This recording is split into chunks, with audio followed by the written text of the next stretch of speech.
Batang genius, sa larangan ng teknolohiya aksidenteng nahack ang account at impormasyon ng lalaki na isa rin sa pinakamagaling sa teknolohiya.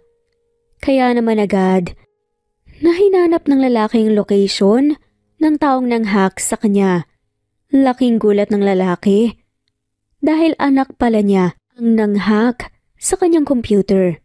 At doon din nalaman na nakatira ang ex na bigla na nga lamang naglaho at matagal na ngang hinahanap. Simulan na natin ang kwento. Sa isang maliit at tahimik na bayan namumuhay si Emma kasama ang kanyang 4 na taong gulang na anak na si Zandro Jr. o Zandre, gaya nga ng tawag niya rito.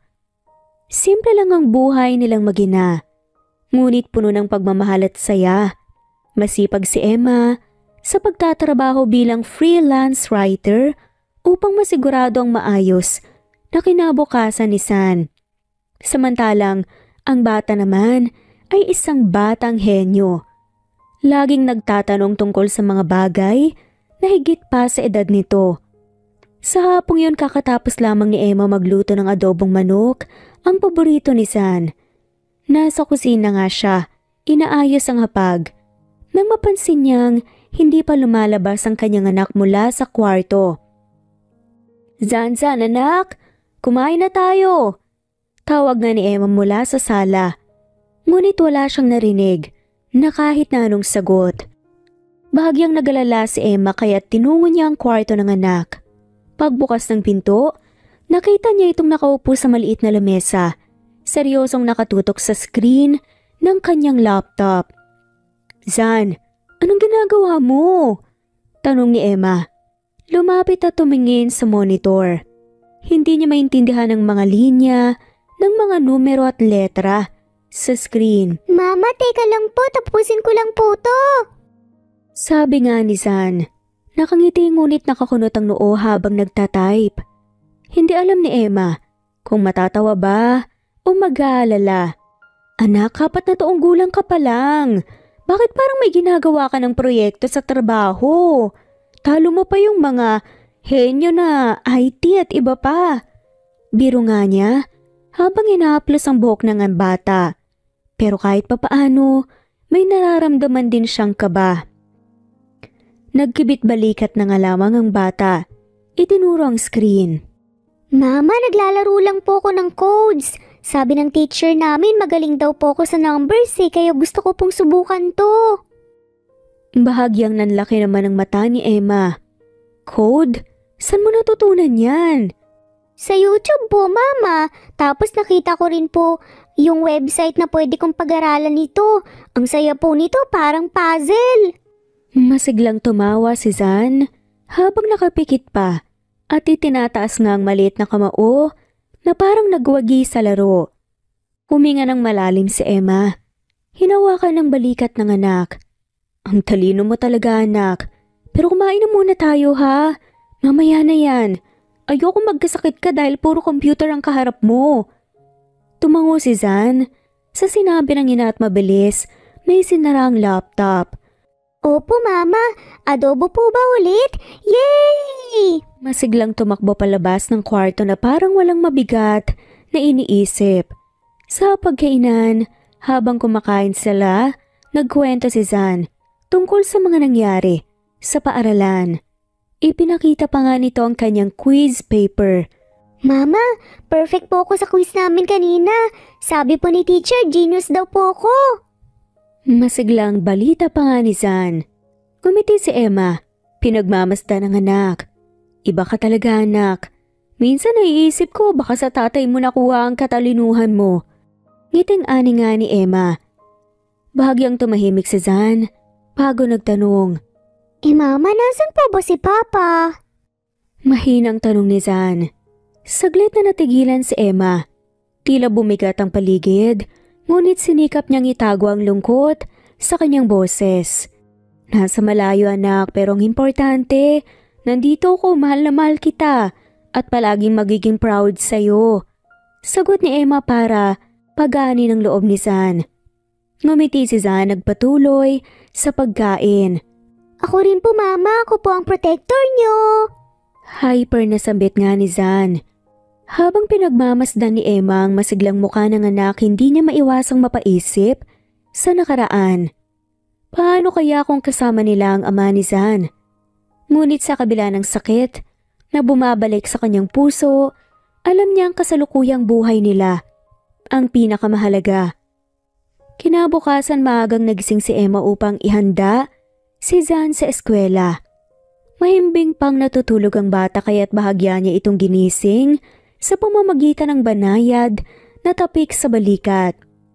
Zan anak, bangon na, pasok mo na sa school. Ani nga ni Emma para gisingin ng anak. Napabalik-kwa si Zan sa kinahihigaan at naginat. Good morning po, Mama. Ready na po ako for school. Masigla at excited na sambit pa nga ni Zan. Napangiti si Emma habang tinitignan ng anak na masiglang bumangon. Ilang saglit lang, pihis na nga ito at handa nang pumasok. Habang kumakain ng agahan na bala si Zan sa pagsasalaysay ng mga plano niya sa araw na yon. Mama, sabi ni teacher pwede raw po akong sumali sa contest next week. Ang tema po, coding.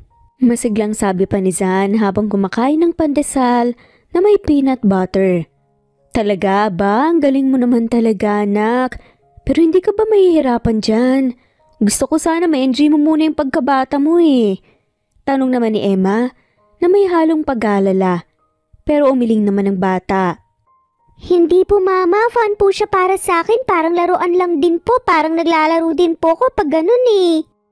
Tugon nga ni Zan. Napangiti si Emma. Basta promise mo kapag napagod ka, magpapahinga ka agad ha? Ayoko nang makita kang nahihirapan. May pag-aalala sa boses ni Emma. Opo, Mama, I promise. Sabi nga ni Zan habang itinaas ang kanyang pinky finger. Nagtawanan silang mag-ina bago tuluyang hinatid ni Emma ang anak sa eskwela. Habang pauwi, hindi maiwasang mapaisip ni Emma sa angking talino ng anak.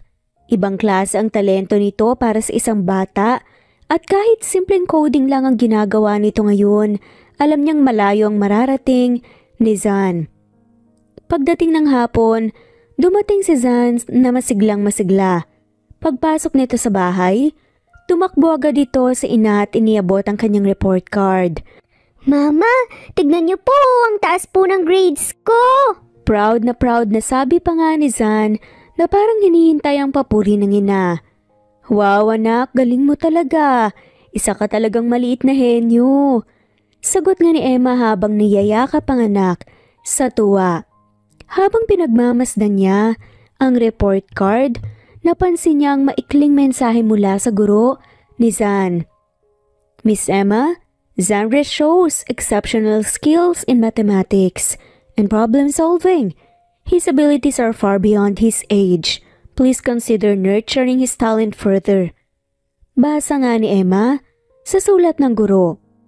Napalunok si Emma. Alam niyang may kakaiba sa anak niya ngunit ngayon lang niya napagtanto kung gaano ito kahusay. Genius talaga. Anak, napakatalino mo talaga. Siguro balang araw magiging isa kang tanyag na tao. Sabi pa nga niya habang hinihimas ang ulo ni Zan. Ngumiti ang bata sabay sabing, Balang araw po, Mama. Gagawa po ko ng program na magpapadali po ng trabaho niyo. Gusto ko pong makatulong po sa inyo. Ani pa nga ni Zan.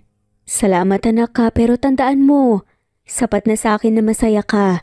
Yan ang pinaka-importanteng bagay para sa akin. Emosyonal na sambit nga ni Emma.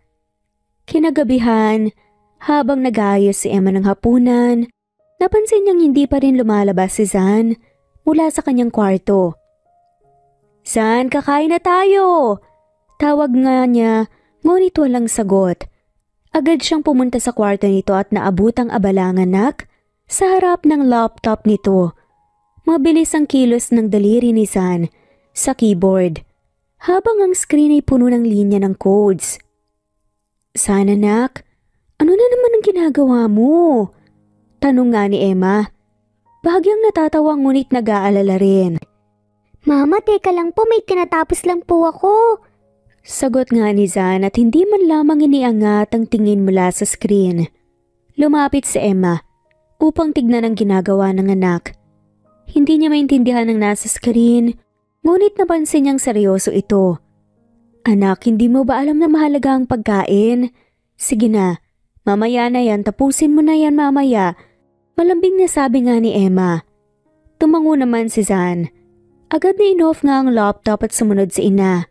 Opo mama, sorry po. Last na po yun. Sabi nito habang nakangiti. Sa hapagkainan habang kumakain sila, iniisip ni Emma ang kakaibang talento ng anak.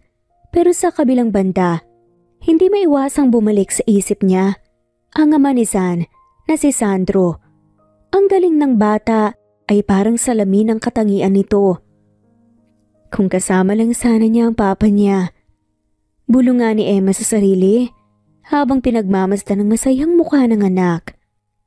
Samantala, 4 na taon na ang lumipas mula nang umalis si Sandro patungong Amerika upang abutin ang kanyang pangarap na maging isang white hat hacker.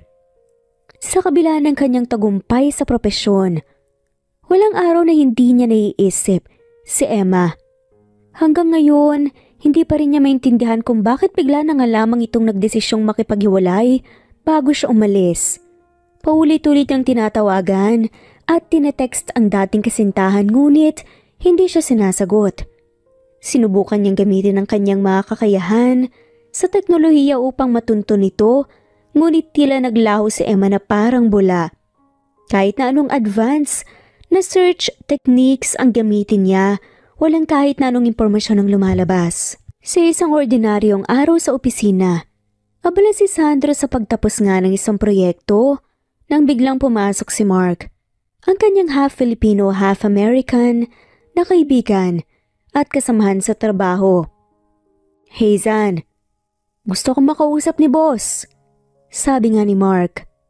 Nakangiti ngunit may halatang tensyon sa tono nito. Ngayon ba? Tungkol saan? Tanong nga ni Zan at pilit na itinatago ang pag-aalala. Not sure, but you know how it is. When the boss calls, it's usually important. You better go. Sagot nga ni Mark bago tumalikod. Huminga ng malalim si Sandro. Isinara ang kanyang laptop at tumayo. Pumunta siya sa opisina ng kanilang boss, si Mr. Allen, isang kilalang cybersecurity expert. Pagpasok niya, agad siyang sinalubong ni Mr. Allen. Sandro, I have something urgent. We detected an unauthorized access attempt on one of our secured servers. It was flagged as highly sophisticated, but the strange part is that the source seems to be a kid. Kunot noong saad nga ni Mr. Allen. A kid? Are you sure about this? Gulat na tanong nga ni Sandro. Tumango naman si Mr. Allen. The breach was impressive but incomplete. I want you to take a look at the logs and find out who this is. The pattern is intriguing, almost like a signature. Ani pa nga ni Allen. Hindi niya alam kung kakabahan siya o mamamangha. Agad na tumutok nga si Sandro sa trabaho. Habang sinusuri niya ang bata, napansin niya ang mga familiar na algorithm at patterns. Para itong pinaghalong simpleng logic at advanced encryption. Isang hindi kapanipaniwalang kombinasyon na bihira niyang makita lalo na mula sa isang bata. Hindi nagtagal, natutunan niya ang lokasyon ng hacker. Ngunit nang tignan niya ang profile ng taong nag-access sa system, napatigil siya. Lumabas sa screen ng isang pangalan, Sandro Smith Jr. Kasama nito ang imahe ng isang batang lalaki na may familiar na mga matang parang sa kanya. Natigilan si Sandro. Parang may dumagan sa kanyang dibdib. Sandro Smith Jr.? This can't be true. Bulong niya sa sarili. Sandro, do you know him? Tanong nga ni Mr. Allen na pansin ang reaksyon nito. I think I know him, sir. Let me handle this. Seryosong sagot ni Sandro at pilit na pinapanatili ang composure. Kinagabihan, hindi mapakali si Sandro. Paulit-ulit niyang tinitignan ang profile ng bata sa screen. Ang pangalan, ang larawan, lahat ay tila nagsisigaw na nga ito ay may kaugnayan nga sa kanya. Hindi na niya napigilan ang sarili. Ginamit niya ang kanyang advanced tracking tools upang matunton ang eksaktong lokasyon ng hacker. Natunto niya ang isang maliit na bayan sa Pilipinas. Emma, bulong niya, kasabay ng paninikip ng kanyang dibdib. Nang makumpirma ni Sandro na si Sandro Smith Jr. ay hindi lang basta hacker kundi sariling anak niya, tila yumanig ang buong mundo niya. Hindi na kailangan ng DNA test o karagdagang patunay. Alam niyang ang batang yun ay bahagi ng kanyang dugo. Agad siyang nagmadali upang kausapin si Mr. Allen. Pagkarating sa opisina ng boss, mabilis nga niyang sinabi ang balak niya. Sir, I need to take a leave of absence. Effective immediately. Diretsong sabi ni Sandro. Hindi na iniinda ang kung ano man ang maging reaksyon nito. Nagtaas ng kilay si Mr. Allen. Halatang hindi nasisiyahan.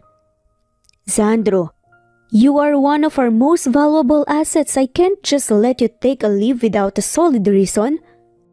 Huminga ng malalim si Sandro at tumingin ng seryoso sa kanyang boss. Sir, it's personal. I found something important or someone that I've been looking for years. This is not negotiable. Seryosong saad pa nga ni Sandro. Bahagyang tumahimik si Mr. Allen. Pinagmamasdan ang determinasyon sa mukha ni Sandro. I understand, but the timing couldn't be worse. We have critical projects lined up. If you leave now, we'll be short-handed. Dahilan pa nga ni Mr. Allen.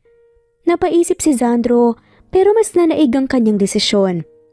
Then I'll resign. If you can't allow me to leave, I have no choice but to quit. Nagulat si Mr. Allen sa sinabi nga ni Sandro.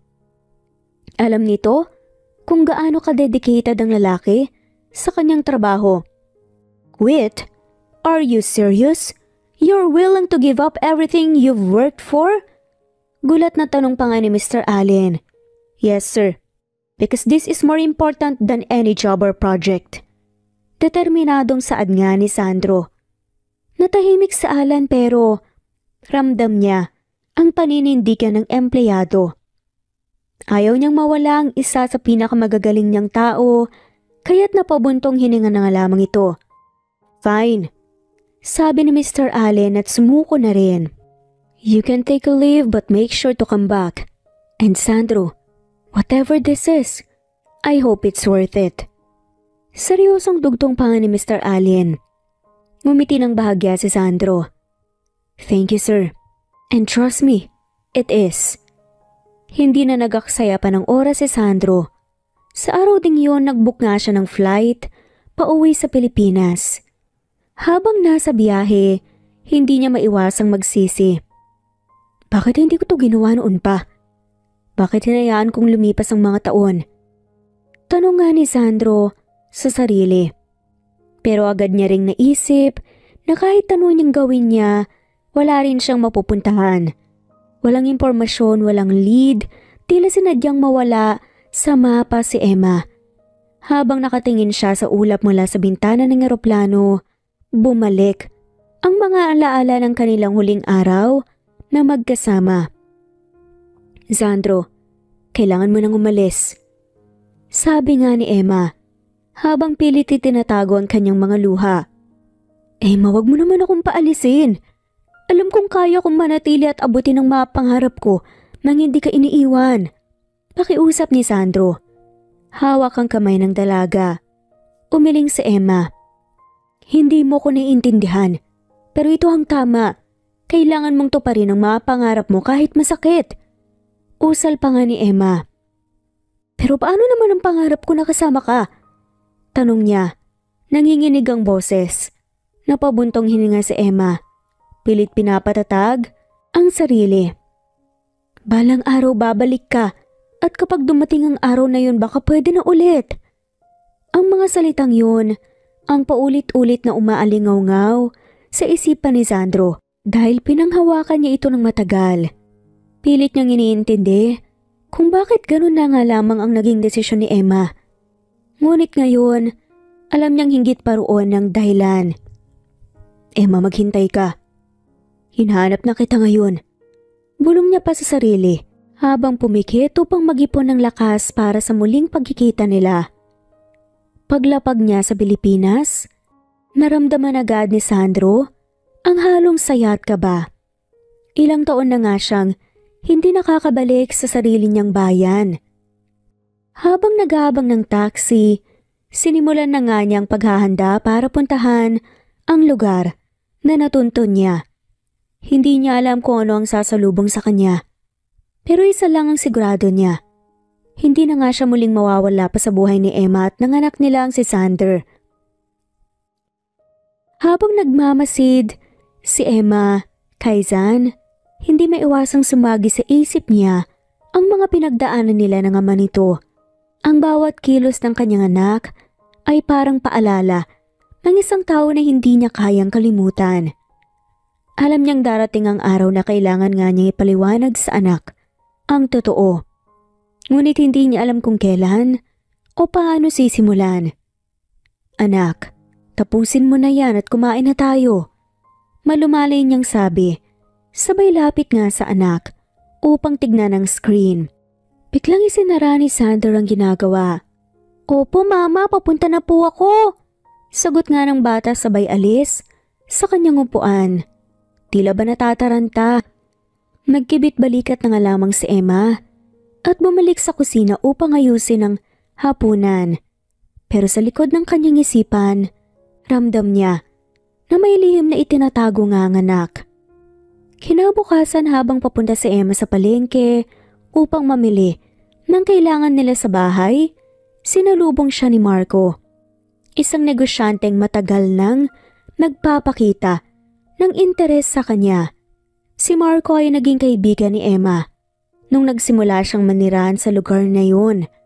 Siya ang unang tumulong sa kanya noong kinakailangan niyang magsimula muli. Emma, good morning, ang aga mo yata. Bati ni Marco, bitbit ang isang basket ng prutas. Magandang umaga din Marco, bibili lang ako ng gulay para sa tanghalian. Sagot ni Emma nang may ngiti, ngunit agad ding ibinalik ang atensyon sa mga paninda. Alam mo, hindi ko talaga maintindihan kung bakit ayaw mo akong bigyan ng pagkakataon. Ilang taon na rin kitang nililigawan.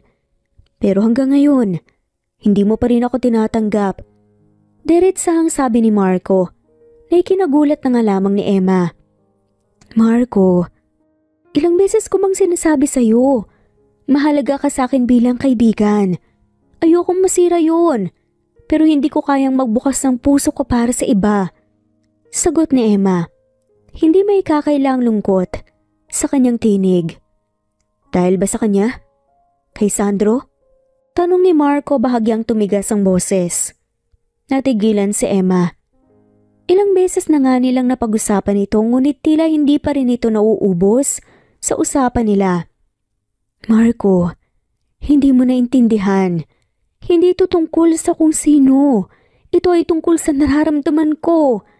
Hinihintay ko pa rin siya. May anak na kami. Sagot ni Emma.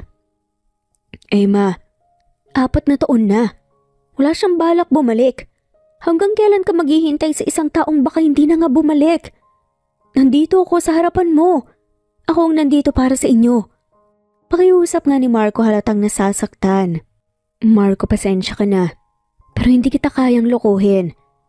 Hindi ko kayang ituloy ang isang bagay na hindi ko kayang ibigay ng buong puso. Sagot nga ni Emma. Sabay talikod at naglakad nga palayo.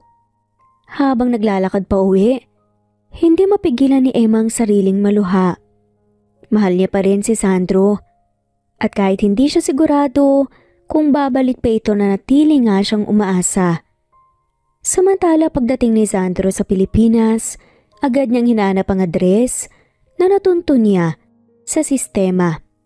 Pagdating niya sa maliit na bayan, halos hindi siya makapaniwala sa katahimikan ng lugar. Malayong malayo ito sa modernong buhay na kinagisnan niya sa lungsod. Nang marating niya ang bahay, hindi niya agad kinatok ang pinto. Sa halip tumayo muna siya sa harap nito. Pinagmamasdan ang paligid. May mga halaman sa harapan at simpleng-simpleng bahay lamang ito, pero ramdam niya ang init ng tahanan. Nag-ipon siya ng lakas ng loob at kumatok.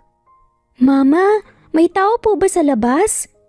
Sigaw nga ni San mula sa loob ng bahay. Narinig ni San ang malambing na boses ng bata. Agad na nanindig nga ang balahibo niya. Pagbukas ng pinto, lumabas nga si Emma nang magtama ang kanilang mga mata. Tila tumigil ang oras. Nahigpit nga ni Emma ang kanyang hininga. "Sandro?" Mahina niyang sabi. Halos hindi makapaniwala. Tila namamalik mata lamang si Emma habang tinititigan nga ang matured na mukha ni Sandro. "Ako nga, Emma. Kay tagal kitang hinanap." Sagot nga ni Sandro. Ang boses ay puno ng emosyon, halos maiyak na nga sa tuwa. Mama, sino po siya? Tanong ng batang si Zan, sumisilip mula sa likuran ni Emma. Napalunok si Sandro nang makita ang bata. Hindi na kailangan magtanong pa. Sa sandaling yun, alam na alam niyang ang batang ito ay kanya. Kuhang-kuha mismo ng batang mukha niya nung bata pa lamang si Sandro. "Siya nga. Anak ko siya, sigurado ko." Mahinang sabi ni Sandro, halos hindi makapagsalita. Kumbinsi nga ni Sandro sa sarili. Hindi alam ni Emma kung ano ang sasabihin. Tila hindi pa rin siya makapaniwala na nasa harapan niya ngayon ang lalaking pinipilit niyang kalimutan, ngunit hindi niya magawa. "Emma, mahal ko." Pawas nga na sambit nga ni Sandro nang haplusin nito ang mukha ni Emma. Nanigas nga sa kinatatayuan si Emma nang bigla nga siyang niyakap ng lalaking tanging nagpapatibok ng kanyang puso. Maring napapikit ang mga mata ni Emma at habang lumuluhang mga mata niya, sa lungkot at saya nang makita si Sandro, mahigpit na niyakap pabalik ni Emma si Sandro. Mama, papa ko po ba siya?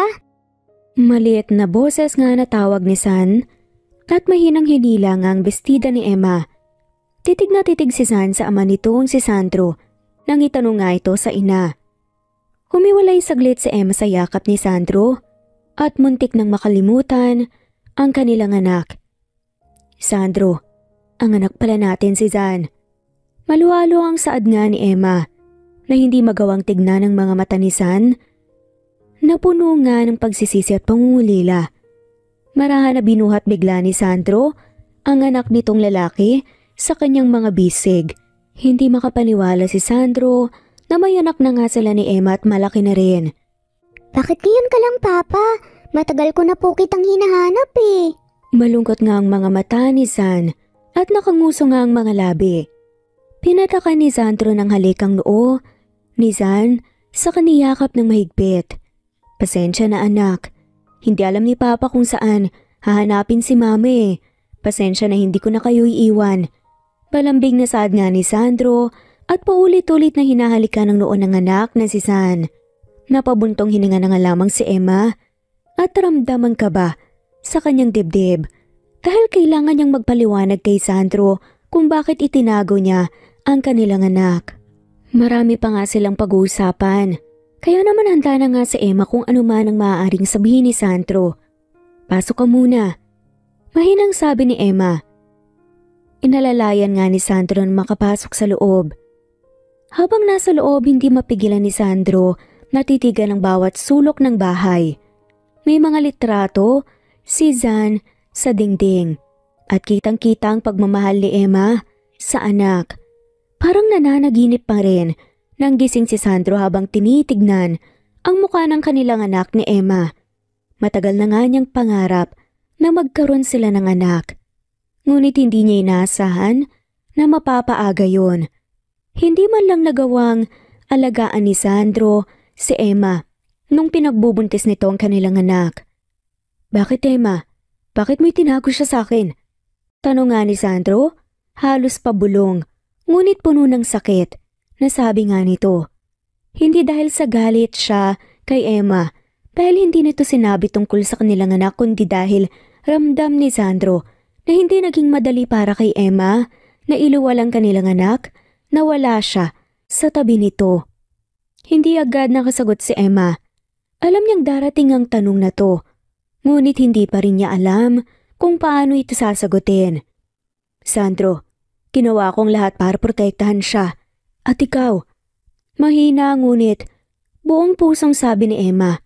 Pilit nilalabanan ng mga luha na gustong bumagsak mula sa kanyang mga mata. Napayuko si Sandro. Pinipilit unawain ang lahat ng sinabi ni Emma. Nang tignan niya ito sa mga mata, nakita niya ang matagal ng kinikimkim na sakit at takot. Alam niyang hindi naging madali para kay Emma ang desisyon. Anong ibig mong sabihin, Emma? Sinong hinahabol sa inyo? Tanong niya. May halong kaba ang kanyang boses. Huminga ng malalim si Emma. Pilit binubuo ang lakas ng loob. Nang umalis ka, papuntang Amerika, may mga tao kang nakaalitan dahil sa trabaho mo. Isa sa mga yun, ang nakatuklas kung paano tayo konektado. Sinubukan nilang hanapin ako. Isang gabi dumating sila sa bahay natin. Akala ko gusto lang nilang impormasyon mula sa akin. Pero mas malala pa pala ang balak nila. Gusto nilang gawing leverage ang pamilya mo laban sa'yo. Paliwanag ni Emma. Nanlaki mga mata ni Sandro sa narinig. Ang pangamba at galit halatang nagkukumpetensya sa kanyang isipan. At ikaw, Emma, anong ginawa mo? Tanong ni Sandro. Kinausap ko ang magulang ko. Sila ang tumulong sa akin para makalayo. Nagpalipat-lipat kami ng lugar, Sandro, hanggang sa makarating kami rito sa probinsya. Natutunan ko na lang natanggapin na baka hindi mo na kami mahanap. Basta ligtas lang kami. Paliwanag niya habang namumuo ang luha sa mata. Natigilan si Sandro. Hindi siya galit. Hindi niya magagawang magalit kay Emma sa kabila ng lahat ng sakripisyo para sa kanilang anak. Sa halip labis ang pagsisisi niya. Emma, patawarin mo ko. Sabi ni Sandro. Tumitig ito ng diretsyo sa kanyang mga mata. Kung alam ko lang na ganito ang mangyayari, hindi ako aalis. Hindi ko na dapat pinili ang pangarap ko kaysa sa inyo. Puno ng pagsisisi sa boses ni Sandro. Umiling si Emma. Hindi, Sandro. Alam kong mahalaga ang pangarap mo. Ako rin ang may kasalanan. Ako ang pumilit sa'yo na lumayo. Naisip ko noon na tamang desisyon ko pero mali pala. Hindi ko inakala na hahantong sa ganito ang lahat. Mahinahong saad ni Emma. Pinisil ni Sandro ang kamay ni Emma. Tila sinasabi sa kanya na tapos ng mga araw ng paghihirap nito. Emma, nandito na ako. Wala nang makakasakit sa inyo at hindi ko nahahayaang mawala pa kayo sa buhay ko. Mariin na saad ni Sandro. Habang nag-uusap ang dalawa, biglang tumayo si San mula sa sala. Mama, Papa, aalis muna ako sa labas. Maglalaro lang po ako sa harapan ng bahay. Sabi nga nito, halatang hindi nauunawaan ang bigat ng pinag-uusapan ng mga magulang niya. O sige anak, huwag kang lalayo sagot ni Emma. Sabay tingin kay Sandro. Sa isang iglap nagbago ang ekspresyon ng mukha ng lalaki. Nang makalabas si Zan, biglang tumayo si Sandro at hinila sa Emma patungo sa kwarto nito. Sandro, anong ginagawa mo? Tanong ni Emma. Nagugulahan ngunit halatang naiilang. Emma, sobra ng mga nasasayang na taon. Hindi ko na kayang pigilan ang sarili ko. Sabi ni Sandro, sabay halik sa mga labi ni Emma. Naramdaman ni Emma ang tindi ng emosyon ng halik ni Sandro. Sabik na sabik ito, puno ng pananabik at pangungulila. Halos mawalan siya ng lakas sa mga yakap. Ngunit pilit niyang pinipigilan ang sarili. Sandro, sandali, mamaya na. Sabi ni Emma. Humihikbi at natatawa habang iniiwas ang sarili mula sa halik ni Sandro. Bakit mamaya pa? Gusto kong iparamdam sa'yo kung gaano kita na-miss. Bulong ni Sandro habang hinahaplos ang mukha ni Emma. Ngunit ngumiti lang si Emma at marahang itinulak ito. Mamaya na, Sandro. Kailangan ko pang kausapin si San. Gusto kong ipaliwanag sa kanyang lahat. Deserve niyang malaman. Ani ni Emma. Napabuntong hininga si Sandro. Ngunit tumango ito. Alam niyang tama si Emma. Ngunit hindi rin niya maitatangging sabik siyang makasama ito muli ng lubos. Okay, Emma. Pero wag mo akong tagalan ha. Hindi ko na kayang maghintay. Sabi nga ni Sandro, may halong biro sa tono. Napatawa si Emma at tumango. Pangako hindi na matagal. Nakangiting saad nga ni Emma. Habang papalabas si Emma mula sa kwarto, nanatili si Sandro sa loob. Napatitig siya sa dingding. Pinagmamasdan ng mga larawan ni Zan at Emma. Alam niyang mahaba pa ang daan bago nila maibalik ang nawalang oras, ngunit buo ang loob niyang makasama ang pamilya niya.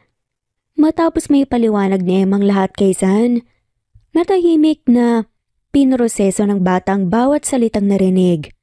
Nakaupo ito sa maliit na kama. Hawak ang isang stuffed toy habang iniisip ang sinabi ng kanyang ina. Mama, si Papa pala talaga ang hacker na nahanap ko? Tanong ni Zan. Nakakunot ang noong ngunit may bahid ng saya sa kanyang mga mata. Oo anak. Sagot nga ni Emma at nakangiti at halatang pinipigilan ng luha. At siya rin ang dahilan kung bakit napakaraming beses akong tumawid ng bundok para lang matiyak na ligtas tayo. Dagdag ni Emma. Napatingin si Sandro sa kanyang anak. Nananabik na marinig ang magiging tugon nito. Sa wakas ngumiti ang bata at ang kanyang mga mata ay kumislap na tila may natuklasan itong bagong laruan. So ikaw po pala ang papa ko na hacker? Ang astig mo po! Sabi nga ni Zan, biglang tumakbo papalapit sa ama at niyakap ito ng mahigpit. Halos hindi makapaniwala si Zan sa yakap na yun. Sobrang higpit. Sobrang puno ng pagmamahal. Napuluha siya habang hinahaplos ang likod ng kanyang anak. Anak, pasensya ka na. Kung ngayon lang ako dumating. Kung alam ko lang na nandito ka na sa buhay ko, ginawa ko ang lahat para mahanap kayo kaagad. May pagsisisi sa boses ni Sandro nang sabihin yun. Okay lang po, Papa. Naiintindihan ko naman. Basta po ngayon nandito ka na. Sagot ni Zan habang mas lalong humigpit ang yakap nito. Habang naglalaro silang magama sa computer ng bata, napuno ang kwarto ng ingay ng kanilang tawanan at masiglang kwentuhan. Tuwang-tuwa si Sandro sa angking galing ni Zan sa teknolohiya kahit bata pa ito. Sa murang edad tila eksperto na nga ito sa pag-code at debugging. Aba anak, parang mas magaling ka pa sa akin na. Sabi pa nga ni Sandro habang pinapanood ang anak na mabilis na inaayos ang isang program na tila masyadong advance para sa edad nito. Papa, ikaw naman po kasi ang inspirasyon ko. Nung nahanap ko po yung pangalan mo sa internet, sinubukan ko pong gayahin yung ginagawa mo. Sagot nga ni Zan. Pinapakita ang isang simple, ngunit functional na app na ginawa niya para makatulong sa mga kaklase niyang nahihirapang magbasa. Napanganga si Sandro sa galing ng anak. Anak, hindi lang ikaw magaling. Hindi mo alam kung gaano ka na kagaling ngayon. Mana ka talaga sa akin. Proud na saad pa nga ni Sandro sa anak. Napangiti si Zan at napayakap ulit sa ama. Thank you, Daddy. Ang saya ko po na nandito po kayo. Sobrang saya, hindi napansin ni Zan ang pagkapagod hanggang sa nakatulog na ng mahimbing. Habang pinagmamasdan ni Sandro, ang natutulog na anak biglang bumukas ang pinto. Nakita niyang nakatayo si Emma. Nakangiti ngunit may bahid ng emosyon sa mukha nito. Dahan-dahan itong lumapit. Inilagay ang isang unan malapit kay Sandro upang suportahan ang ulo ni Zan. Nag-enjoy kayo? Malumali na tanong nga ni Emma. Bumaba ang boses nito upang hindi magising ang anak. Oo, Emma. Hindi ko inakala na ganito kasarap ang pakiramdam ng maging isang ama. Sagot ni Sandro at hindi inalis ang tingin sa anak. Napangiti si Emma at tumabi kay Sandro sa kama. Kanina ka pa niya gustong makalala. Lagi niyang sinasabi na balang araw daw darating ka rin. Hinawakan ni Sandro ang kamay ni Emma at tinitigan nga ito. Salamat, Emma. Salamat sa pagpapalaki sa kanya, kahit na mag-isa ka lang. Napakaganda ng pagpapalaki mo kay Xander. Pasasalamat nga ni Sandro. Hindi ako mag-isa. Sagot naman ni Emma bahagyang namumula. Lagi ko namang nararamdaman nandyan ka, kahit malayo.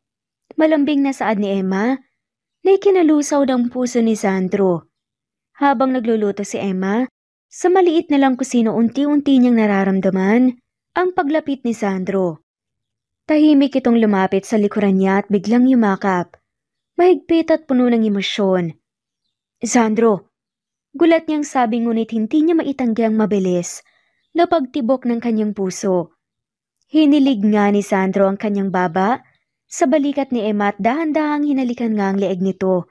Ramdam ni Emma ang init ng hininga ng lalaki na tila nagpapawi sa lahat ng pagod at takot na naranasan niya sa mga nagdaang taon. Hindi mo alam kung gaano ako nahirapang hanapin ka, Emma. Bulong nga ni Sandro.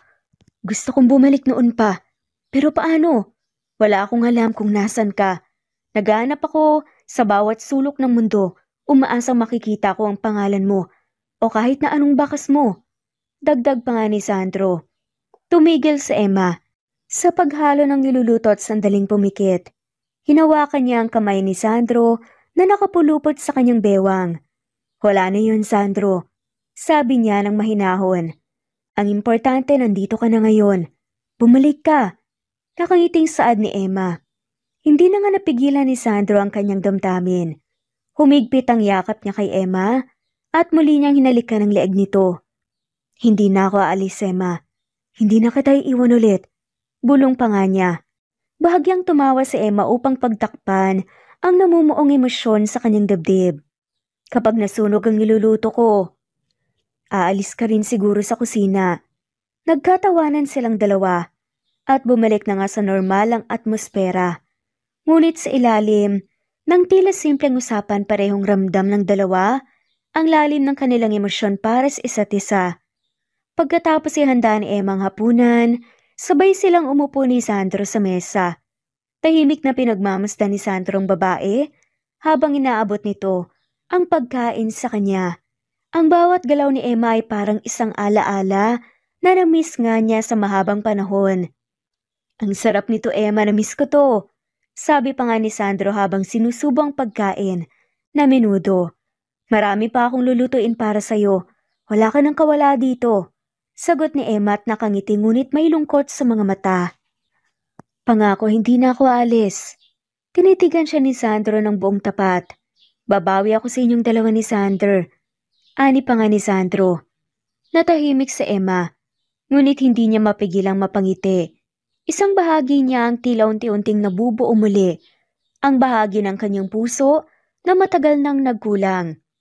Pagkatapos ng hapunan, hindi nagaksaya ng oras si Sandro. Pagbangon ni Emma mula sa upuan, hinawakan ni Sandro ang kamay nito at dahan-dahan siyang hinila papunta sa kwarto. Sandro, ano ba? Tawa nga ni Emma. Nagulat nga nang biglang kilos nga ng lalaki. Hindi sumugot si Sandro.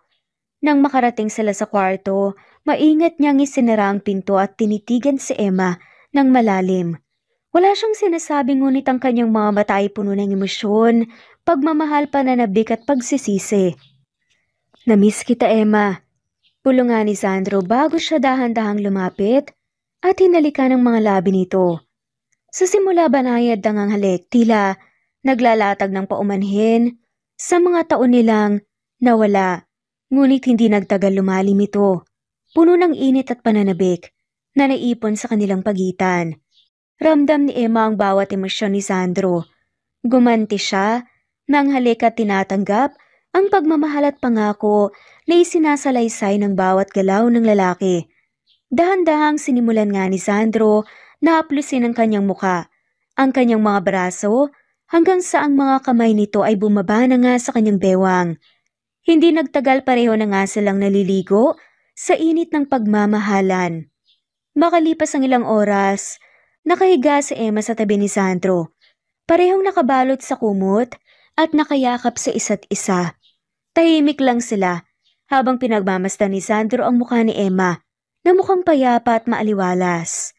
Hinalikan niya ang noo nito at bumulong. Babawi ako, Emma. Pangako yan. Hindi sumagot si Emma. Tulog na nga siya marahil dala ng pagod sa mga nangyari. Ngunit sa kauna-unahang pagkakataon, sa mahabang panahon nakatulog nga siyang payapa. Hawak-hawak ni Sandro ang kanyang pinakamamahal na babae. Sa labas ng bintana tahimik na bumaba ang gabi. Ngunit sa kanilang kwarto isang bagong simula ang kanilang nabuo. Nagising si Emma sa sinag ng araw na tumatama sa kanyang muka. Dahan-dahan niyang iminulat ang kanyang mga mata. Ngunit agad ding namilog ang mga ito nang mapagtantong wala siyang saplot sa ilalim ng kumot. Lumingon siya. Sa tabi niya at nakita si Sandro na mahimbing na natutulog. Payapa ang mukha nito at may bahagyang ngiti sa mga labi na tila ba panatag ang loob nito. Nagtayuan ang balahibo ni Emma sa buong katawan at namula nga siya nang maalala ang nangyari kagabi.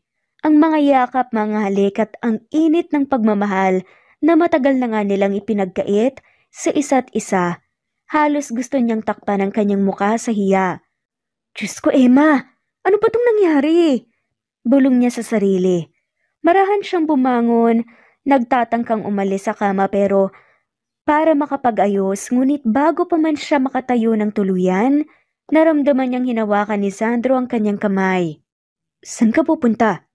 Tanong ni Sandro, na ngayoy gising na. Medyo paus pa nga ang boses nito dahil kagigising lamang. Pinagmamasdan siya nito na may halong aliw at lambing sa mga mata. Maliligo lang ako. Nahihiyang tugon pa nga niya. Natawa si Sandro. Ang mababang halakhak niya ay nagdala ng kilabot sa katawan ni Emma. Bakit ka nahihiya? Nakakita na ako ng bawat parte ng katawan mo noon pa. At saka, may mga anak na nga tayo, di ba? Dagdag pa nga ni Sandro. Sandro naman. Napalakas ang boses ni Emma sabay palo nang mahina sa braso nga nito. Namumula pa rin ang pisngi niya. Hindi niya mapigilang matawa. Sa sarili niyang reaksyon, sabay sabing, matagal na tayong hindi nagkita, nakakahiya kaya. May ikaw na yata ang pinaka-cute na babae sa buong mundo. Sabi pa nga ni Sandro sabay hatak sa kanya pabalik, sa kama. Napasubsob tuloy si Emma sa dibdib nito at bago pa nga siya makapagsalita marahan siyang hinalikan ni Sandro sa labi. Nag-init ulit ang kanyang muka. Ngunit unti-unting gumaan ang kanyang pakiramdam. Matagal ang halik ni Sandro, puno ng pagmamahal at pag-aalaga. Pagkatapos ay dumaan ang labi nito sa kanyang leeg, isang halik na nagpabilis ng tibok ng kanyang puso. Sandro, maliligo pa nga ako. Sabi niya ng marahan, tinutulak ang dibdib ng lalaki ngunit mahina lang. Hindi niya maitatangging, nagugustuhan din niya ang mga lambing ni Sandro. Tumigil naman si Sandro at ngumiti. Tinanggal ang kamay nito sa kanya. O sige na, halika. Pero bilisan mo Gusto kong makita ulit ang mukha mong namumula. Nakangiting wika nga ni Sandro. Napahirap si Emma. Ngunit hindi niya maitago ang ngiti sa kanyang mga labi. Ang kulit mo talaga. Bulong niya bago bumaba ng kama. Iniipit ang kumot at sa kanyang katawan habang papunta sa banyo. Pagkapasok sa banyo agad niyang isinara ang pinto at sumandal dito. Malakas na tumibok ang kanyang puso habang tinitignan nga ang sariling refleksyon sa salamin. Ano ba yan, Emma? Huwag kang kiligin. Bulong niya sa sarili. Ngunit hindi niya napigilang mapangiti ng malaki. Mahinang napatili nga si Emma at tinaktakpan nga ang kanyang muka. Grabe naman kasi si Sandro. Bulong niya ulit. Saka tinapunan ng malamig na tubig ang kanyang muka. Pakiramdam ni Emma ay bumalik siya sa pagiging teenager na unang beses nakaramdam ng kilig. Samantala nakahiga pa rin si Sandro sa kama. Habang nakangiti, pinagmamasdan niya ang kisame ngunit ang totoo, si Emma pa rin ang laman ng kanyang isip. Matagal na rin, simula nung naramdaman nito ang katawan niya. Kaya naman sinabi niya ito.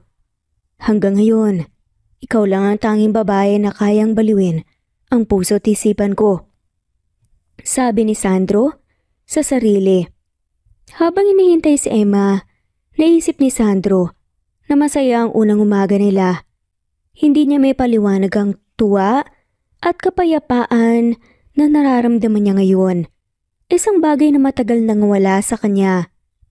Matapos maligo bumalik si Emma sa kwarto ng mga suot na simpleng damit at basang buhok. Tinignan siya ni Sandro mula ulo hanggang paa, saka ngumiti. Fresh na fresh ka naman, Miss Emma. Biro nga ni Sandro, sabay kindat. Tumigil ka nga dyan, sagot ni Emma. Ngunit hindi niya napigilang tumawa. Umupo siya sa gilid ng kama at pinunasan ang buhok gamit ang tuwalya. Lumapit si Sandro sa kanya. Naupo rin sa tabi niya at maingat na hinawakan ng kamay ni Emma. Tinitigan niya ito nang may seryosong muka. Emma, simula ngayon, babawi ako. Gusto kong bumuo ng pamilya kasama ka. At ni Sander, ayokong mabuhay ng malayo sa inyo ulit. Pahayag ni Sandro, puno ng emosyon ang kanyang tinig. Tinitigan siya ni Emma at bagamat puno ng pag-aalinlangan ng kanyang puso, hindi niya maitatanggi na unti-unti na nga siyang bumibigay sa pangakong itong lalaking mahal niya. Sandro, ayoko ring mawala ka ulit. Bulong ni Emma. Niyakap siya ni Sandro ng mahigpit at muli siyang naramdaman. Naramdaman nito ang init ng pagmamahal nito. Sa sandaling yun tila lahat ng takot at sakit na kanilang pinagdaanan ay unti-unting napapawi. Pagkalabas nila Sandro at Emma, mula sa kanilang kwarto, tumambad sa kanila ang kanilang anak na si Sander na nakaupo sa kusina. Nasa harapan nito ang isang plato ng sandwich at isang baso ng gatas. Nakasuot ito ng malinis na uniforme at mukhang handa na para sa pagpasok sa paaralan. Good morning, Mama! Good morning, Papa! Bati pa nga ni Sander habang umunguya ng tinapay at ngiting-ngiti. Good morning din, anak. Sagot nga ni Emma. Natatawa habang tinitignan ng batang independent na parang matanda akong kumilos. Wow, ang sipag mo naman, Sander! Sabi pa nga ni Sandro na lumapit sa anak at hinaplos ang ulo nito. Ikaw na pala ang naghanda ng almusal mo, galing mo anak! Proud na komento pa nga ni Sandro sa anak. Hindi po kasi pwedeng palaging si Mama ang gagawa, busy din po siya. Sagot naman ni Zan na seryosong-seryoso ang tono habang umiinom ng gatas. Napatingin si Emma sa kanyang anak at pati na rin kay Sandro at ngumiti. Matalino talaga ang anak natin, Sandro. Kaya niya nga sikasuhin ang sarili niya. Hindi na palaging umaasa sa akin. Malambing din yan kahit minsan parang maliit na matanda kung umusta. Natatawang kwento pa nga ni Emma. Biglang napangusa si Sander nang marinig ang sinabi ng kanyang ina. Mama naman, hindi po ako matanda. Papa, buhatin mo po ako. Nakangusong untag pa nga ni Sander. Natawa si Sandro sa reaksyon ng anak at agad din tong binuhat si Sander sa kanyang bisig. Siyempre naman anak, palagi kitang bubuhatin. Sabi niya habang nilalaro ang bata sa ere. Tuwang-tuwa naman si Sander at hindi mapigilang tumawa ng malakas. Papa, totoo po bang magaling din po kayo sa computer? Tanong pa nga ng bata. Na ngayon ay nakaupo na nga sa kandungan ng ama. Ngumiti si Sandro at tumingin kay Emma. Oo naman anak, mana ka kaya sa akin, ikaw na yata ang mini version ko. Lumaki ang mata ni Sander sa tuwa. Wow! Sabi ko na nga ba kayo po talaga ang pinagmanahan ko. Kaya po pala ang bilis kong natutunan ng mga code sa computer. Nagpalitan ng tingin at ngiti sina Emma at Sandro habang nakikita kung gaano kasaya ang kanilang anak. Maya-maya pa humarap si Sandro kay Emma at nagsabing, Emma, gusto kong sumama sa inyo sa school ni Sander. Hindi ko pwedeng palampasin ang pagkakataon na makita kung paano niya ginugugol ang araw niya. Ani pa nga ni Sandro. Sige, sumama ka sa amin. Tugon naman ni Emma. Pagkaraan ng ilang minuto, nakasakay na nga sila sa kotse ni Sandro. Isang mamahaling sasakyan na agad na pumukaw ng atensyon ni Sander. Papa, ang ganda naman po ng kotse niyo. Saan niyo po ito binili? Tanong nga ng bata habang hinihimas ang leather na upuan. Dahil nagtrabaho si Papa sa ibang bansa, anak. Kailangan kong mag-ipon para makabili ng ganitong kotse. Pero mas gusto ko nang bumalik dito sa Pilipinas para makasama kayo. Sagot ni Sandro habang nagmamaneho. Talaga po, Papa? Ibig sabihin dito na po kayo titira kasama namin ni Mama? Tanong nga ni San, napuno nga ng pag-asa. Oo naman, sagot ni Sandro sabay tingin sa anak niya sa rearview mirror. Hindi ko na kayo iiwan pa. Sumingit si Emma mula sa tabi. Nakangiti. Tama na ang tanungan niyo dyan. Malilita tayo sa school. Natatawang bumaling nga si San kay Emma. Mama, excited lang po ako kay Papa. Pagdating nila sa eskwelahan, agad na napansin ng mga bata at mga ina ang mamahaling kotse na pumarada sa harap ng gate. Lahat ng mata nakatutok sa sasakyan at nagtataka kung sino ang bagong dating. Bumaba si Emma mula sa kotse. Kasunod ni Zan, nahawak ang kamay ng kanyang ama. Wow, Zan, ang ganda ng kotse niyo ah. Sigaw nga ng isang kaibigan nito. Kanino yun? Kay Papa po, kakauwi lang po niya galing trabaho sa ibang bansa. Nagulat ang mga bata at ang ilan sa kanila ay napanganga. Papa mo yan, Zan? Tanong pa nga ng kaibigan. Tumango-tango naman ang bata. Ngumiti ito. At sa adaman ni Sandro, hello mga kaibigan, ako nga pala ang papa niya. Nasa di kalayuan naman ang ilang ina ng mga bata na nag-uusap-usap. Si Emma ba yun? At yung lalaki ang gwapo naman. Bulong ng isa. Parang hindi ko nakita yung lalaking yan noon ah. Ngayon lang yata nagpakita. Sabi ng isa pa. Napansin ni Emma ang mga bulungan ngunit hindi na nga niya pinansin pa. Inalalayan niya si Sander papunta sa loob ng gate habang nagkukwentuhan ng mag-aama. Papa, gusto niyo po bang makita ang classroom ko? Tanong nga ni San. Siyempre naman anak. Lahat ng tungkol sa'yo gusto kong makita. Habang naglalakad papasok ng eskwelahan, naramdam ni Emma ang tuwa sa bawat hakbang nilang magkasama. Nasa tabi niya ang lalaking mahal niya at ang kanilang anak. Sa unang pagkakataon, unti-unting nabubuo muli ang kanilang pamilya, isang bagay na matagal na nga niyang pinangarap. Matapos ihatid ni San, sa classroom nagdesisyon nga si Emma at Sandro na sulitin ang umaga at bumili ng mga gamit at mag-grocery sa mall na malapit sa eskwelahan. Habang naglalakad sila, magkahawak kamay na tila bagong kasal. Hindi maiwasan ni Emma ang mapangiti. Ramdam niya ang init ng palad ni Sandro at ang presensya nito na nagbibigay ng seguridad sa kanya. Anong giningiti-ngiti mo dyan? Tanong nga ni Sandro habang inaayos ang hawak nga niyang cart sa grocery section. Wala, masaya lang ako. Ngayon lang ulit yata kita nakitang ganito kasaya, Sandro. Komento na Emma. Ikaw naman kasi. Pinatagal mo pang magkita tayo, ang dami kong namiss. Ikaw, kompleto ka ba ng gamit? Ako nang bahala sa lahat ng kailangan mo. Sad nga nito nang ilagay nga ang gatas sa cart. Ayos lang, hindi mo naman kailangan gastosan ng lahat. Pero hindi yun pinansin ni Sandro. Sabi ko nga ako na, akong lalaki, ako magbabayad mula ngayon. Saad na nga lamang nito kaya hindi na nga nakatanggi pa ang babae. Matapos makapag-grocery, nagdesisyon nga silang mag-window shopping muna. Magkahawak kamay pa rin sila na naglalakad habang tinitignan ng mga display ng tindahan. Para kay Emma, para silang bumalik sa dati, sa mga araw na magkasama sila at punong-puno ng pagmamahalan. Hindi niya akalaing mangyayari ulit to. Gusto mo ba yan?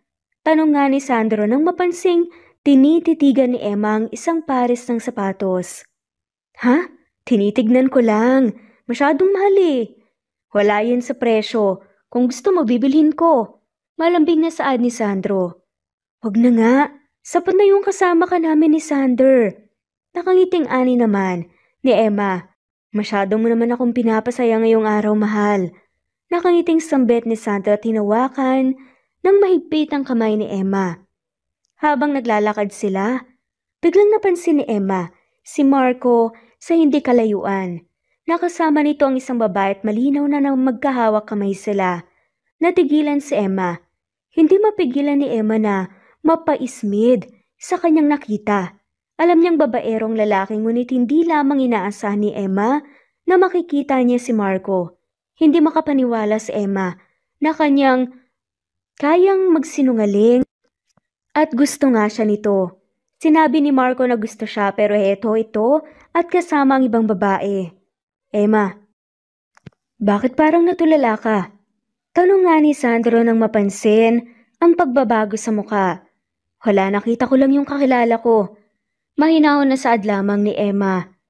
Bago pa man makaiwas si Emma, napansin na nga rin siya ni Marco. Nakita ni Marco ang hawak kamay nga ni Emma at Sandro at mabilis nitong binitawan ng kamay ng babaeng kasama niya. Nakita ni Emma ang takot sa mata ni Marco nang lumapit ito sa kanila. Emma, teka. Hindi ganito yun. Umpisa nga ni Marco na gustong magpaliwanag. Pero biglang humarang si Sandro sa pagitan nilang dalawa. Ang malaking katawan ni Sandro ay tila pader na pumigil kay Marco na makalapit pa. Sino ka? Tanong ni Sandro sa malamig at seryosong tono. Para hindi kita kausap. Emma, makinig ka muna. Pero bago pa nga makapagsalita si Marco, nagsalita na si Emma. Marco, kalimutan mo na lang lahat ng sinabi mo noon. Wala akong gusto sa'yo at wala akong pakialam kung sinong kasama mo ngayon. Seryosong saad ni Emma. Pero Emma, hindi ganito. Napatigil ulit si Marco sa pagsasalita. Wala nga akong pakialam. Pag-uulit ni Emma na nagsimula ng mainis. Nagiba ang ekspresyon ni Marco at tila naiinis din siya sa sitwasyon. Tumingin siya kay Sandro mula ulo hanggang paa. Bago nagtanong ng mayabang. At ikaw, sino ka ba sa buhay ni Emma ha? Maangas na tanong nga ni Marco. Ngumiti si Sandro. Pero ang ngiting yun ay may halong diin. Hinawakan niya si Emma sa bewang at tumingin ng diretso kay Marco. Ako? Ako lang naman ang asawa ni Emma. Sagot ni Sandro ng may kasiguraduhan. Natigilan si Marco. Tila hindi makapaniwala. Asawa? Imposible. Bago pa matapos ni Marco ang sasabihin, biglang hinarap ni Sandro si Emma at marahang hinalikan sa labi sa harapan mismo ni Marco. Napakurap si Emma sa gulat pero hindi siya tumutol. Hindi maikakaila ang kiliti na naramdaman niya sa ginawa ni Sandro. Pagkatapos ng halik, tumingin si Sandro kay Marco. Ngayon, malinaw na ba sa'yo? Nakataas ang kilay ni Sandro na tanong. Hindi makapagsalita si Marco at kita nga sa mukha nito ang halong pagkagulat at kahihiyan. Hinila na nga ni Sandro si Emma, palayo habang hawak ang kamay nito. Tara na Emma, wala tayong dapat pag-aksaya ng oras dito. Mariin na saad nga ni Sandro. Habang naglalakad sila palayo halos hindi makapagsalita. Si Emma, Sandro. Tumingin si Sandro sa kanya at ngumiti ng matamis. Masyado ka nang mabait. Mabuti na yung ako ang magtuturo sa kanila na hindi ka dapat pinapakailaman. Lalo pat akong magiging asawa mo. Ani nga ni Sandro. Natawa na nga lamang na naiiling si Emma habang naglalakad palabas ng mall. Sa loob-loob niya, hindi siya makapaniwala kung gaano pa rin siya kinikilig kay Sandro kahit matapos ang lahat ng pinagdaanan nila. Matapos ang mahaba at makulay na araw, sabay na sinundo ni na Sandro at Emma ang kanilang anak na si San mula sa eskwelahan. Pagdating nila sa gate, nasulyapan kagad ni Sandro si San na tila abala sa pakikipag-usap sa isang lalaki na nakamaskara. Ang lalaki nakasuot ng itim na jacket, nakatalikod at bahagyang nakayuko upang makipag-usap sa bata. Agad na nagdulot ng kaba sa dibdib ni Sandro ang nakita. Wala siyang inaksayang oras at mabilis na nilapitan ang magama. Tinawag pa ang pangalan ng anak. San? Tawag nga ni Sandro na nagpalingon sa anak niya. Nakita ng lalaking nakamaskara ang paparating na si Sandro at tila nabigla ito. Wala itong sinabi. Mabilis na nagtatakbo palayo bago pa man matukoy ni Sandro ang mukha nito. Hoy! Sigaw ni Sandro habang sinubukan niyang habulin ang lalaki. Ngunit mabilis itong nakalayo. Naglaho sa dami ng tao sa paligid ng eskwelahan. Napahinto si Sandro at nagngingit-ngit na bumalik kina Emma at San. Anong nangyari? Anak, okay ka lang ba? Tanong ni Emma na nag-aalala. Opo mama, okay lang po ko. Sagot ni Zan at tila nagtataka sa nangyayari. Lumuhod si Zan sa harap ng anak niya at hinawakan ito sa magkabilang balikat. Zan, sino yung kausap mo? Kilala mo ba? Seryosong tanong nga ng kanyang amang si Sandro. Umiling naman ang bata. Hindi ko po kilala eh. Tinanong lang po niya kung ako po ba si Sam Smith. Sabi ko po oo, pero hindi naman po siya nagpakilala. Sagot ni Sander. Nagpalitan ng tingin sina Emma at Sandro. Bakas sa mata nila. Ang parehong kaba at pag-aalala. Emma, kailan pa ito nangyari? Tanong ni Sandro habang hawak pa rin ang balikat ni San. Nagalangan si Emma bago sumagot.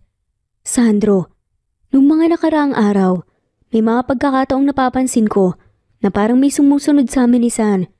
Minsan may mga lalaking nakaitim sa paligid ng bahay. O di kaya, nakatambay sa eskwelahan. Pero hindi ko naman iniisip na seryoso to. Akala ko paranoid lang ako. Paliwanag ni Emma. Hindi ko kasi alam kung paano. Akala ko mawawala rin. Pero ngayon kinakabahan na rin ako. Sagot ni Emma na halos mangiyak-ngiyak na. Napabuntong hininga si Sandro at tinitigan ang kanyang anak. Na kahit bata pa ay parang nararamdaman din ang tensyon ng mga magulang nito. Yumuko siya upang kunin si San sa bisig. Anak, huwag kang mag-alala. Nandito na si Papa. Walang makakapanakit sa inyo, okay? Usal ni Sandro. Opo, Papa. Sagot naman ni Zan habang niyayakap ang ama nito. Pagka-uwi nila ng bahay, tahimik si Emma habang abala sa pag-iisip.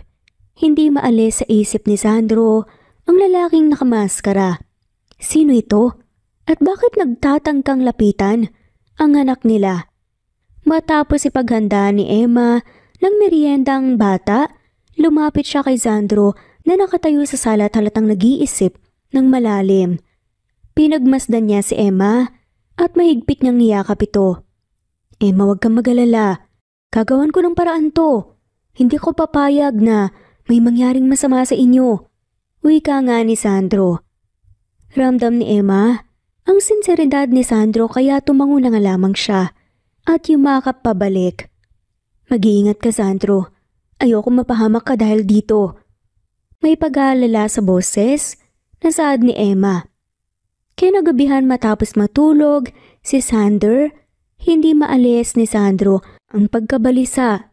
Nag-set up siya ng kanyang laptop sa kanilang sala at sinimulang gamitin ang kanyang mga kakayahan bilang white hat hacker. Sinusubukan ni Sandro maghanap ng mga posibleng impormasyon tungkol sa mga lalaking sumusunod kina Emma at Sander. Mabilis ang mga daliri ni Sandro sa keyboard. Inilabas niya ang mga surveillance records at hacking tools upang subaybayan ang mga lugar na madalas nilang pinupuntahan. Inaalam niya kung may mga kamera na nakarecord ng kilos ng lalaking nakita kanina. Sa kanyang screen, nagbukas siya ng iba't ibang programa. Umahasang mahahanap ang mga kasagutan. Hindi niya namalayang ilang oras na nga siyang nakaupo sa harap ng laptop nang biglang may marahang yumakap sa kanya mula sa likuran. Sandro, matulog ka na please. Umaga ka na nakaharap sa computer. Paus at mahinang tawag ni Emma. Nagulat nga si Sandro at saglit na tumigil sa ginagawa. Nilapag niya ang kanyang mga kamay sa keyboard at nilingon si Emma. Nakasuot ito ng malambot na pambahay at halata ang pag-aalala sa mukha nito. Emma, hindi pa pwedeng tumigil. Kailangan malaman ko kung sinong mga yon. Hindi ako makakapayag na... Sandro, please. Magpahinga ka muna. Napagod ka rin buong araw. Pagputol ni Emma. Pero, wala ka nang dapat patunayan pa, Sandro. Alam kong gagawin mo ang lahat para sa amin. Pero kailangan mo rin magpahinga. Mahal. Pakiusap ni Emma. Tinitigan nga ni Sandro ang mga mata ni Emma at napabuntong hininga. Alam niyang tama ito. Bumigay siya sa hiling ng babae at marahang isinara ang kanyang laptop. Tumayo siya at hinila si Emma sa kanyang mga bisig. Salamat, Emma. Pulong ni Sandro bago niya hinalikan ang noon nito. Pero pangako hindi kita pababayaan. Hindi ko hahayaang may masamang mangyari sa pamilya natin. Hahanapin ko sila para matapos ng lahat ng to. Wika ni Sandro. Alam ko. Tugon naman ni Emma habang niyayakap si Sandro ng mahigpit.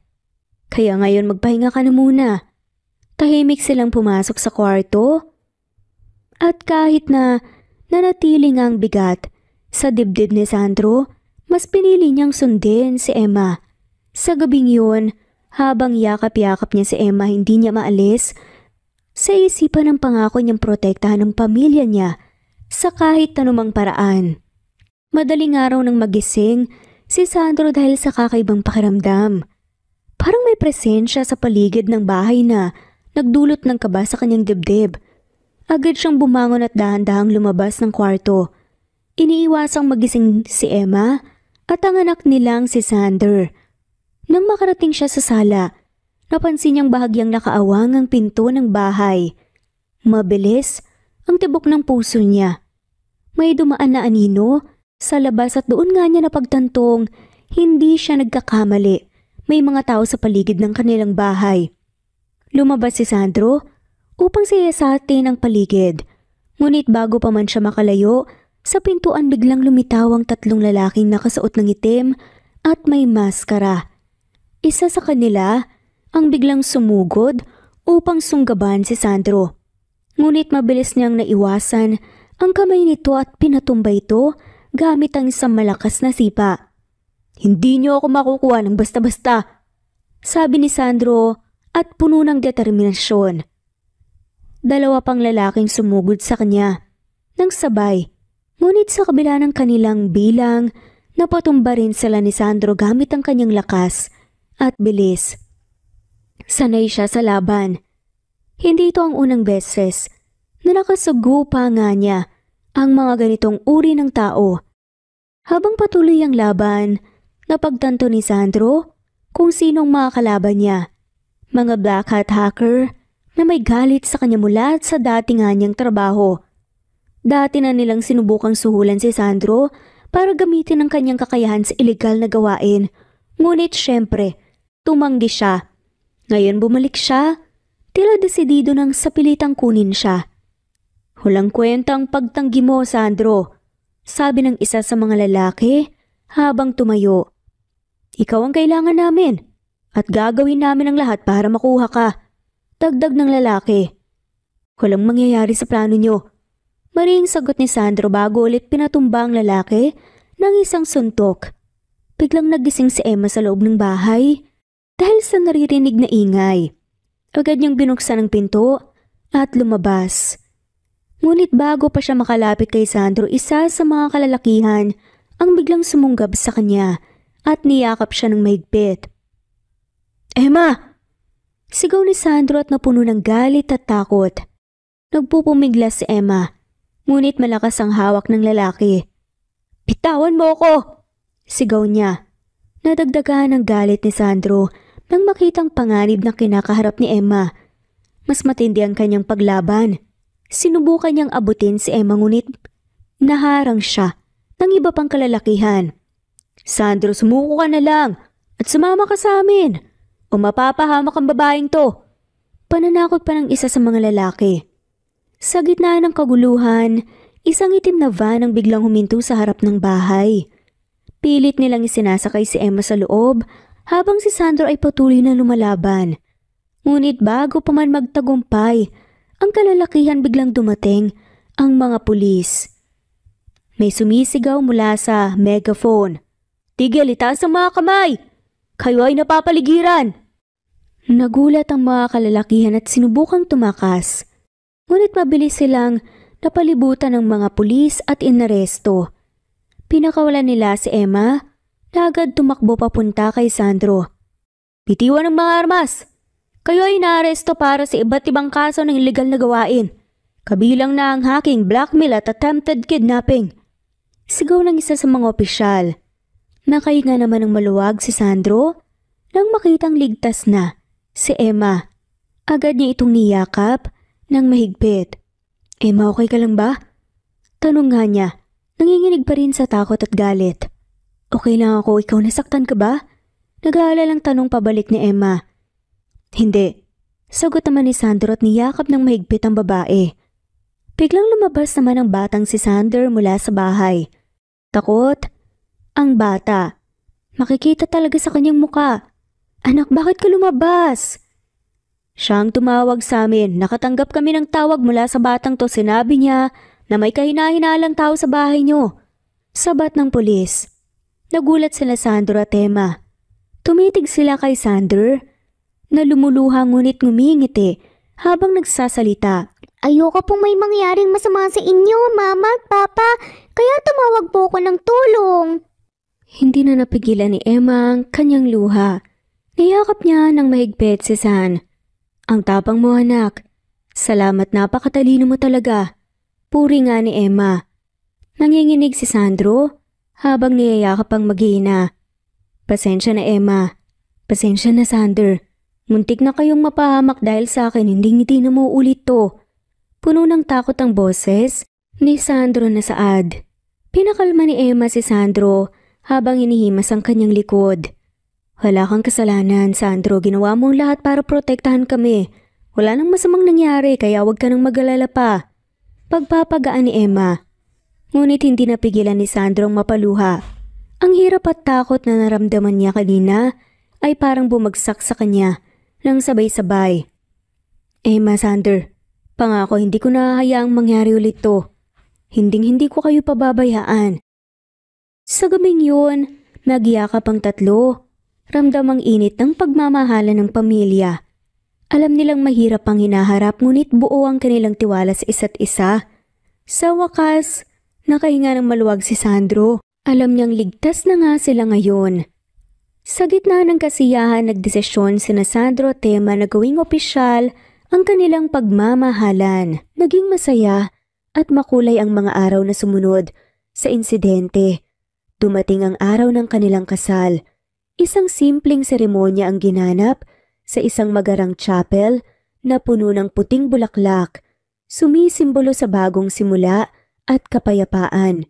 Kasama ang kanilang pamilya, malalapit na kaibigan, at ilang piling bisita, ramdam ang saya at pagmamahalan sa paligid. Habang tinutugtog ang klasikong awitin ng wedding march, dahan-dahang naglakad si Emma sa gitna ng aisle.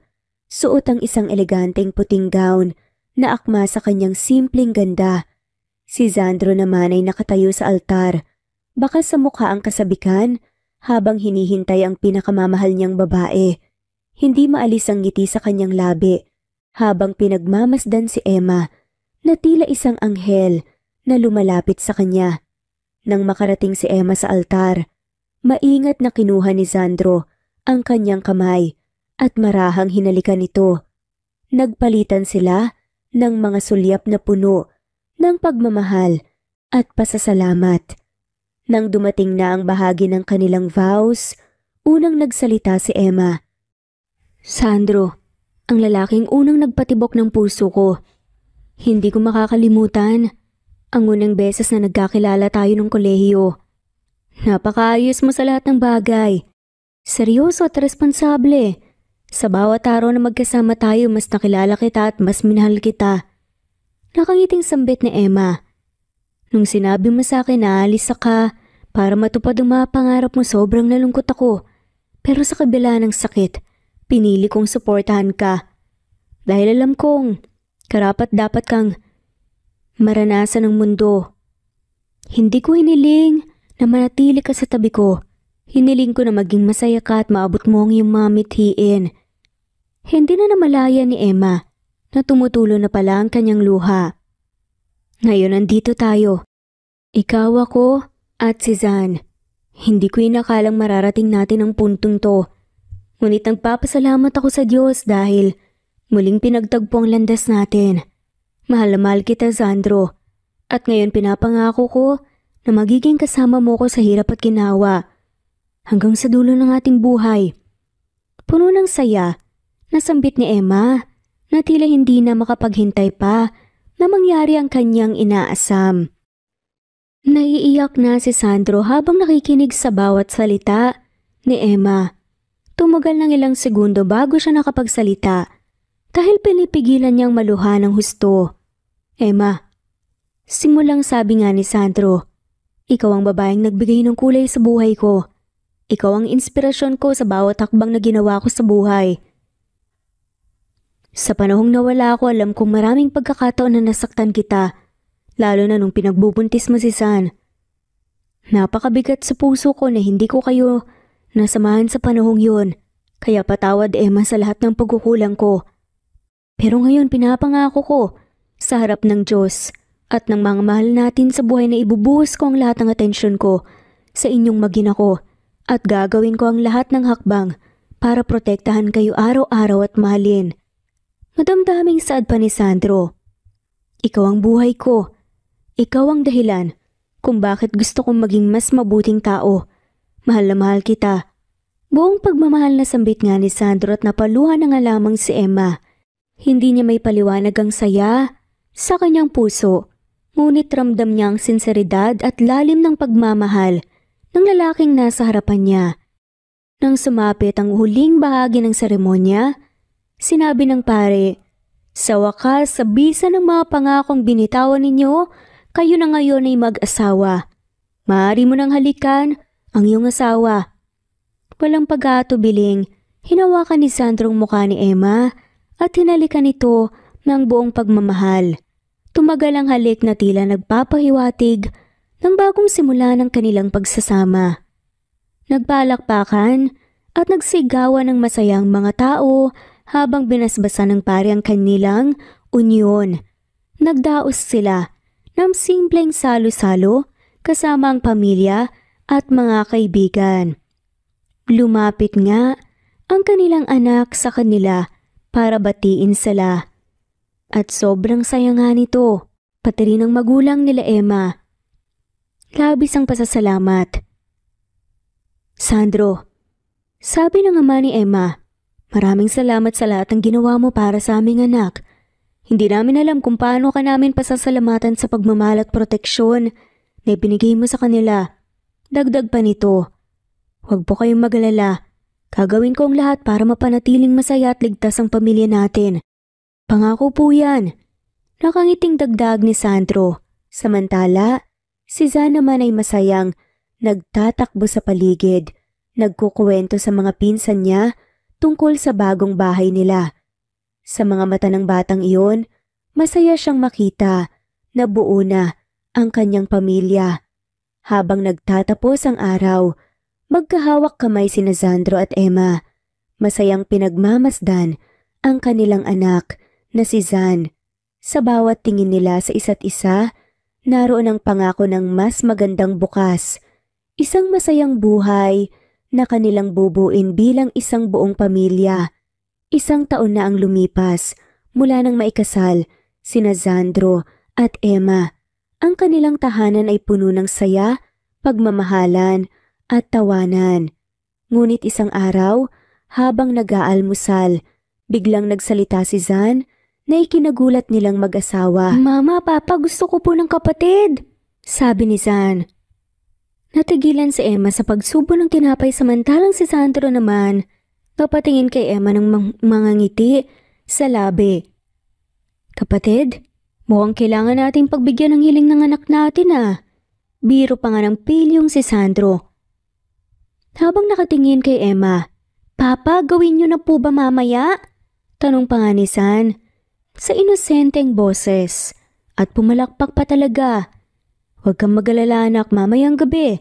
Simulan na namin ni Mama. Sagot ni Sandro habang tumatawa. Namula sa Emma at sinamaan nga ng tingin si Sandro. Hay nako, tama na nga yung biro mo. Sabi nito pero hindi mapigilan ng pagtawa sa kakulitan ng asawa. Kinagabihan ng makatulog na nga si Sander, nagtungo si Sandro at Emma sa kanilang kwarto. Emma, handa ka na ba? Tanong ni Sandro habang yumuko upang halikan ng asawa. Asar ka talaga. Sagot na nga lamang ni Emma pero hindi maitatanggi ang ngiti sa kanyang labi. Sa gabing yun, nagdingning ang kanilang pagmamahalan, puno ng saya at pangako para sa kanilang pangarap na palakihin pa ang pamilya. Makalipas ang ilang buwan, sumapit ang Pasko, ang pinakahihintay na araw ng bawat pamilya.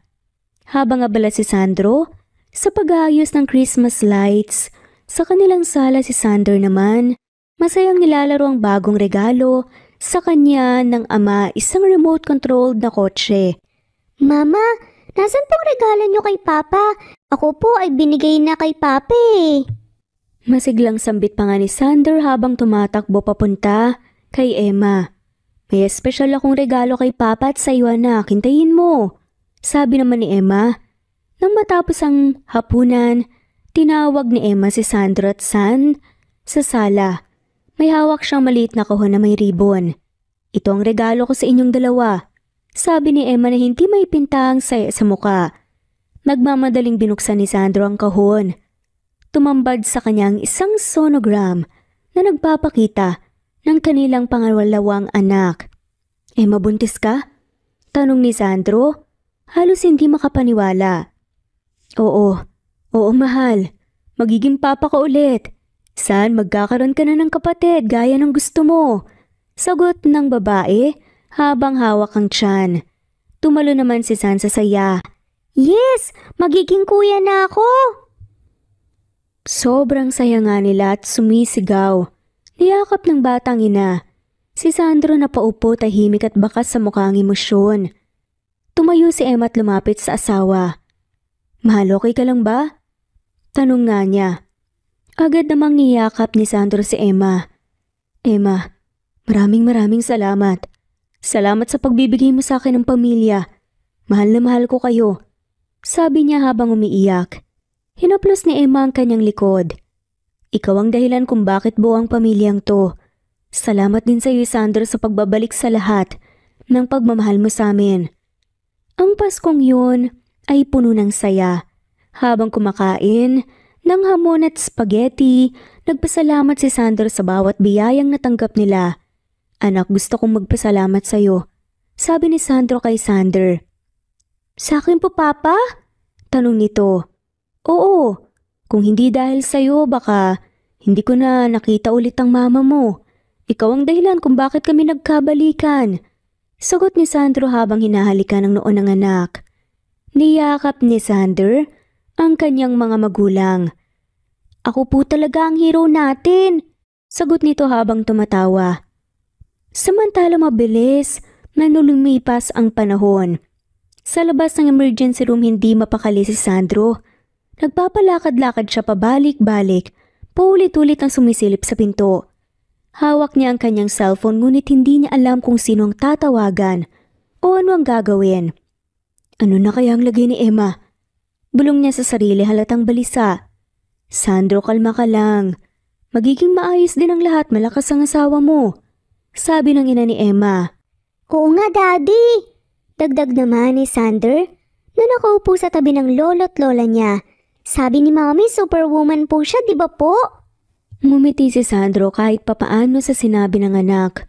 Huminga siya ng malalim at pilit na kinakalma ang sarili. Makalipas ang tila walang katapusang paghihintay, lumabas na nga ang isang nurse. Mr. De Guzman, pwede na po kayong pumasok. Nanganak na po si Mrs. Emma at ligtas silang lahat. Wika nga ng nurse. Parang nabunutan naman ang tinik si Sandro, agad niyang hinawakan ng kamay ni San at tumakbo papunta sa silid ni Emma habang kasunod ang mga magulang nito. Sa loob ng kwarto nakita nga si Emma, nakahiga sa kama at lumapit ito at niyakap ang asawa. Emma, salamat at kinaya mo. Hindi ko alam kung paano ko mababayaran ang ginawa mo para sa pamilya natin. Ngumiti si Emma at mahinang nagsalita. Hindi mo kailangan magbayad, San. Ang mahalaga nandito ka at buong pamilya natin. Naiiyak nga si Sandro habang hinahawakan ng kamay ni Emma. Kung pwede lang sana, ako nang dumanas ng sakit. Pero salamat, Emma. Mahal na mahal kita. Madamdaming wika ni Sandro. Biglang bumukas ang pinto at pumasok ang nurse. Na may dalang 2 sanggolis ang lalaki at isang babae. Congratulations, Mr. and Mrs. De Guzman! Kambal po ang anak niyo. Hindi makapaniwala si Sandro nang makita ang 2 maliliit na buhay na nasa kanyang harapan. Nanginig ang kanyang mga kamay habang tinanggap ang kambal. Emma, kambal sila. Bulong niya habang tumutulo ang luha. Si Emma naman, kahit nangihina ay pilit na inabot ang kamay ng isa sa mga sanggol. Ang gaganda nila, Sandro, parang ikaw. Sabi niya na may ngiti sa labi. Napangini si Sandro at pabirong sabi, parang ako? Siguradong mas maganda sila dahil sa'yo. Puri pa nga ni Sandro. Bigla na nga lamang lumapit si Zan na mamangha sa kambal. Papa, Mama, ang liit nila. Hello, baby brother and sister. Masiglang bati nga ng bata sa kanila. At sobrang saya naman nila pinatawa ni Sandro si Emma sa pamamalasakit ng anak. O kuya ka na, San. Kailangan mo silang alagaan, ha? Opo, Papa, kung magtatanggol sa kanila. Sagot naman ni San. Matapos yakapin ng kambal, lumapit nga si Sandro kay Emma. Ibinigay ng nurse ang 2 sanggol sa kanilang mga magulang.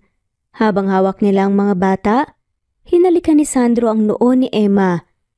Emma, kahit lumipas ang taon, hindi ako magsasawang sabihin to. Mahal na mahal kita. Ikaw at ang mga anak natin ang buhay ko. Mahinang sambit ni Sandro. Naiiyak si Emma sa sobrang saya. Mahal na mahal din kita, Sandro. Lahat ng ito imposible kung hindi ka bumalik sa amin. Salamat sa pagbuo ulit ng pamilya natin. Sa sandaling iyon, yakap-yakap ng pamilya ang isa't isa, puno ng pagmamahal at pasasalamat. Napuno ng tuwa ang kanilang silid, kasabay ng simula ng bagong yugto sa kanilang buhay. Ang kwento ni Sandro at Emma ay nagtuturo ng kahalagahan ng tiwala, pagtitiis at pagmamahal. Sa kabila ng mga pagsubok, napagtagumpayan nila ang lahat sa tulong ng isa't isa. Ang kwento ni Sandro at Emma ay patunay na ang pagmamahal ay kayang maghintay. Minsan, kailangan nating unahin ang ating mga pangarap upang hindi natin pagsisihan ang mga bagay na hindi natin nagawa. Ngunit sa kabila ng lahat, ang tunay na pag-ibig ay laging nandyan. Tahimik na naghihintay ng tamang panahon upang magbunga. Ang tunay na pag-ibig ay hindi lamang nakikita sa magagandang sandali, kundi sa mga pagkakataong pinili nating manatili at magmahal sa kabila ng lahat. Sa pagtatapos ng kanilang kwento, natutunan natin na ang pagmamahal ay hindi perpekto, ngunit sa tamang oras, ito ay laging nagiging kompleto. Sa pamamagitan ng tiyaga, pangarap, at pagsasakripisyo, mabubuo ang isang masayang pamilya na puno ng pagmamahalan at pag-asa. At dito na nga po nagtatapos ang kwentong pagmamahalan ni Sandro at Emma. Maraming salamat po sa lahat. At i-comment lamang po kung gusto niyong magpa-shoutout para sa susunod nating video. Thanks for listening at shoutout po sa inyong lahat.